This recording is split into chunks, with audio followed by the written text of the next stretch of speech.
you look around the world, most of the wars happening in the world today are religious wars. He said, I think the biggest obstacle to peace in the world is religion. So this is part of where we have to grow up. We have to move away from this notion that my God is here to beat up your God or your goddess, that my God is better than your God, as if what? As if there's a multiple godliness going on.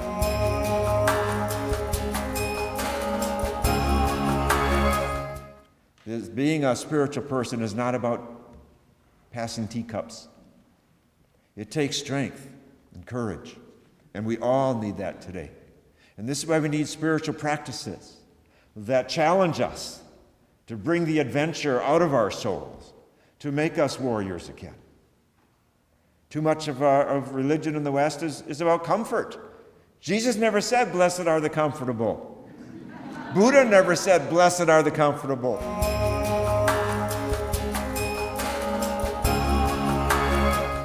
Here's what Balkal teaches. The heart is a sanctuary, he says. The heart is a sanctuary, at the center of which there is a little space wherein the Great Spirit dwells.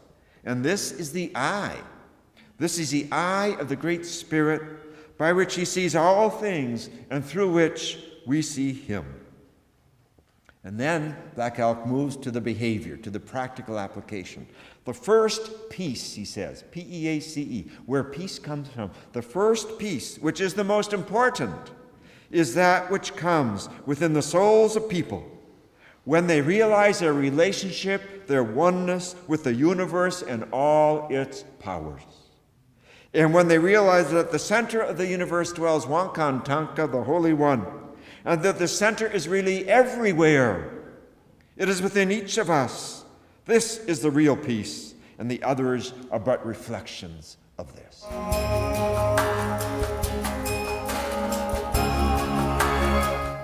Thomas Aquinas in the 13th century said this.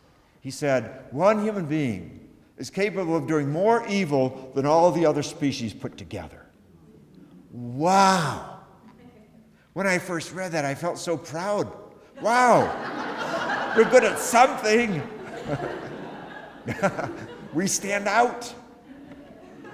And he said those words 700 years before Hitler, before Stalin, before Pol Pot. How did he know that? Because he observed how creative we are. And it is within our creativity that we either can make great beauty, great healing, great ceremony, great praise, or great destruction.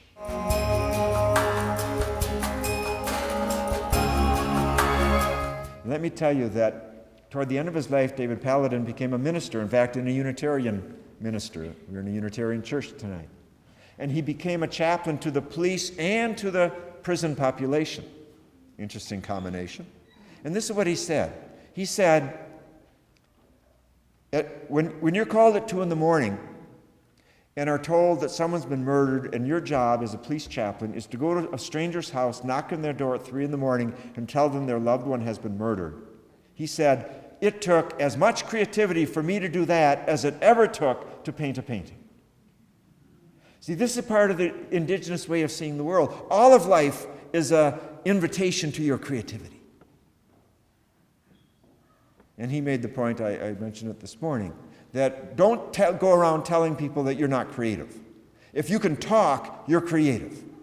Because you're translating your thoughts and your feelings and your wisdom into language, and that is a profoundly creative act.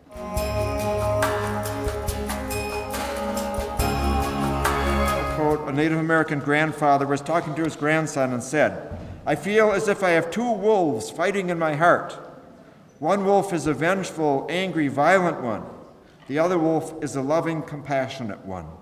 The grandson asked him, which wolf will win the fight in your heart?